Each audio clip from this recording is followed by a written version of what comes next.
প্রতিশ্রুতি দিয়েছে returning officer যে লেভেল প্লেইং ফিল্ড বা সুস্থ ভোট হবে।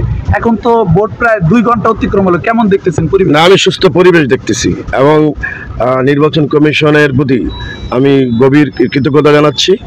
পাশাপাশি এই পর্যন্ত আমি সুস্থ দেখছি। আমি আজকে এখন আসলামপুর ইউনিয়নের আবুগঞ্জ বাজারের সেন্টারে আমি আসছি। যদিও আমার এখানে এজেন্টদেরকে হুমকি দিয়েছিল মাননীয় ম্যাজিস্ট্রেট সাহেব, তাদেরকে দুজন এজেন্ট আবার তাদেরকে ঢুকিয়ে দিচ্ছে।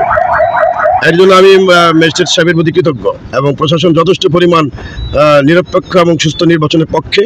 আমি সম্মানিত সকল প্রশাসনের প্রতি আমি কৃতজ্ঞতা জানাচ্ছি। 21টি ইউনিয়ন, একটি পৌরসভা, আসলে কোথায় কোনো বিশৃঙ্খলার খবর পেয়েছেন কিনা? আমি ইতিপূর্বে পাইনি, শুধু এই সেন্টারে পেয়েছিলাম আর পৌরসভা 9 নং ওয়ার্ডে।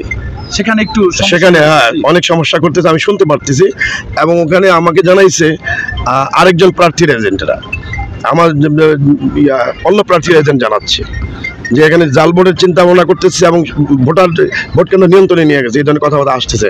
আমি কতটুকু সত্য জানি না, আমি সেখানে যাবো এখন। তবে আমি এখানে এসে মানে এই আসলামপুর ইউনিয়নের দায়িত্বপ্রাপ্ত ম্যাজিস্ট্রেটের কাছ থেকে যথেষ্ট পরিমাণ ভালো আচরণ পেয়েছি এবং যথেষ্ট সহযোগিতা পেয়েছি। যে আরেকটি বিষয় হচ্ছে যে আমরা প্রায় একাধিক কেন্দ্র ঘুরেছি, ভোটার উপস্থিতি যথেষ্ট কম দেখেছি। ভোট 2 ঘন্টা হলো, আসলে আপনি 4টা পর্যন্ত ভোট চল, ভোটারদের প্রতি কি বলবেন একজন প্রার্থী? আমি সকল ভিডিওর মাধ্যমে আপনাকে দেখছি এখন।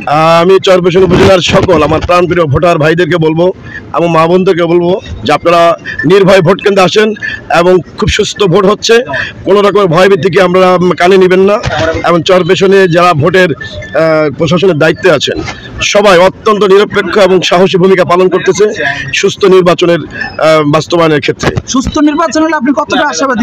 আমি 100% আশাবাদী। ইনশাল্লাহ সুস্থ নির্বাচন হলে আমার ঘোড়া মার্কার বিজয় হবে ইনশাল্লাহ। Thank you.